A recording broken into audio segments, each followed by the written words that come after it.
have you ever manspread, to your knowledge? To my knowledge, no, I haven't. What's so appealing about this? Hey, here we go. Welcome everybody to We've Got Questions. My name is Matthew Starr. My name is Smallwood. And you're watching Above Average, and we've gathered the biggest and weirdest news stories from all over the internet. Because guys, we've got questions. So a Green Bay superfan married a woman named Marie Packer in a team-themed wedding, and we have questions. Oh yeah, big time. Is there any possible way that they're getting married for the right reasons? Absolutely not. I don't know, I love him, but like, I feel like he's marrying me because it's a bit. Like, he's taking my last name? Mm-hmm. And Yeah, like, also he did. I He took think her last that's, name. Like, maybe he's just, like, modern, but also maybe it's because he's a Green Bay Packers super fan. But maybe they're in love. Maybe they're soulmates. Yeah. Bless ya. Bless you both. Mr. and Mrs. Packer. Mazel tov, Mazel Mr. and tov. Mrs. Packer. Yeah, hopefully there's a man out there who's like, there's a woman named, like, Dolly 49ers that's, like, just waiting for me, She's you know? looking for love. Jared Kushner invited a whole bunch of the top tech industry people to the White House for a meeting on how to improve the government systems. What? Like, how old is this technology? Literally, the Defense Department has documents on floppy disks. I'm picturing that everyone's computers are those, like, big, deep tan computers. The president of Microsoft, the president of Amazon, Jeff Bezos here. Except Mark Zuckerberg did not show up because he had a meeting. Yeah, Mark Zuckerberg. We've got questions, man. Do you think that they bought your excuse? Like, this was the equivalent of, like, a friend's in town, or like, oops, I've got food poisoning. Trump didn't show up till the end. Yeah, Trump showed up at the end just to take credit for things that he had nothing to do with, like usual. In our next story, the Supreme Court struck down a law that would have banned offensive trademarks, and the Redskins are celebrating. Which brings us to a segment that we like to call, We Need a Minute. Yeah, we need a minute, guys. Seriously, you're celebrating like that? Just because the court says it's constitutional doesn't make it okay. No, it's like it's race.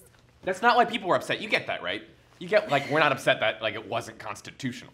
Literally, the owner said, all hail the Redskin. Like, you want to use that word? All hail the Our next segment, I love this story. This story is so funny to me. In Bali, there was a prison and 4 inmates escaped from it.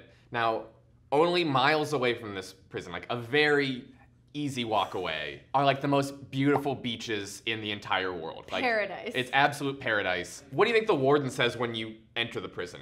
It's like, because normally a warden would be like, you can try to escape, but like there's 50 miles of desert on either side of this prison. You know what I mean? Like Alcatraz, it's like, good luck swimming across the bay. This is like, if you escape from here, you're gonna have to walk inconveniently for 20 minutes before you get to the most beautiful place on the planet. Move over Bitcoin. Ether is the new digital currency, and we have questions. Yeah. Mostly, What is this?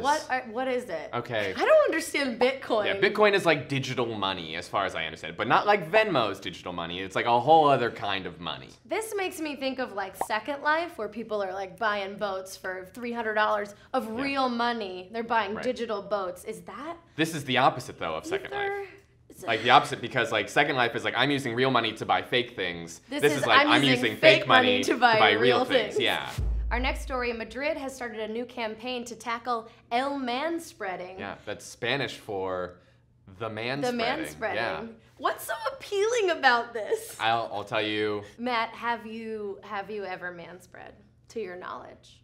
To my knowledge, no, I haven't. That's mostly because I'm a shame-based person. On the train, I'm like this, and I'm like afraid of everybody. And like, no, this is, anything that's happening here, like this deserves to stay into me as like polite my parts. If you want to know how to sit, just look at any woman on the subway. Yeah. 3 guys got caught stealing $300,000 worth of avocados. And this brings us to a segment called You. You, dude. You know what? You tried to steal $300,000 worth of avocados? I'm paying $5 for 2 of them at the grocery store. F you for trying to like get around that, you know? Guac is extra, okay? That's just a part of life. Everybody's gotta do it. You gotta pay $3.10 if you want guac. F you, this whole thing. Just you guys. You want me to talk about the next one? You want to talk about this one? Yeah. I feel like I want to talk about this one because I love it. I think this one's one. so cool. So NASA and like the Kepler telescope program has been like searching throughout the universe, and they've compiled a list of like all of the objects they found that orbit a star similar to us. So the search for planets is the search for life. Yeah. Is this the science equivalent of Tinder?